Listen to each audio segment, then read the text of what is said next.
பதவி என்பது கோபாலபுரத்தின் குடும்ப கொத்தடிமை குடும்பமாக இருக்கிற கலைஞர் அடுத்தபடியாக மு க ஸ்டாலினுக்கு அடுத்தபடியாக உதயநிதி ஸ்டாலினுக்கு அடுத்தபடியாக இன்பநிதி ஸ்டாலின், அதுக்கு அடுத்தபடியாக துன்பநிதி ஸ்டாலின், இப்படி வருகிற பதவி கிடையாது.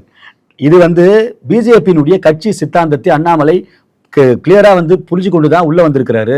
அவருக்கு பதவி ஆசைலாம் கிடையாது. இன்றைக்கு நினைத்தால் பிரதமர் அவர்களிடத்துல அல்லது அமித்ஷா அவர்களிடத்துல எனக்கு பிரதமர் வேட்பாளர் பதவி வேண்டும் என்று சொன்னால் கூட கேட்டால் இன்று கொடுப்பதற்கு ரெடியாக இருக்கிறார்கள். ஆகவே அவருடைய ஒற்றை நோக்கு தமிழகத்துல திராவிட முன்னேற்ற கழகத்தை அடியோடு கூட அழிக்க வேண்டும். மக்கள் எல்லாம் பெரும்பாடுபட்டு கொண்டிருக்கிறார்கள். ஊழலில் சிக்கி தவித்துக் கொண்டிருக்கின்ற இந்த திமுக முகத்திரையை கிழித்து வருகின்ற ஆட்சி மாற்றம். இன்னைக்கு கூட அந்த பட்ஜெட் விளக்க பொதுக்கூட்டத்தில் அந்த பிரஸ் மீட்ல சொன்னார் பாருங்க. கிட்டத்தட்ட 53,000 கோடிக்கு மேல ஒதுக்கி இருக்கிறாங்க. நிறைய மகாராஷ்டிரால யூபிலாம் நிறைய அந்த பங்கு விகிதத்தெல்லாம் குறைச்சிருக்கிறோம். நம்ம இதை எப்படி தமிழகத்தினுடைய ஆட்சியாளர்களை யூட்டிலைஸ் பண்ணிக்க போறாங்க?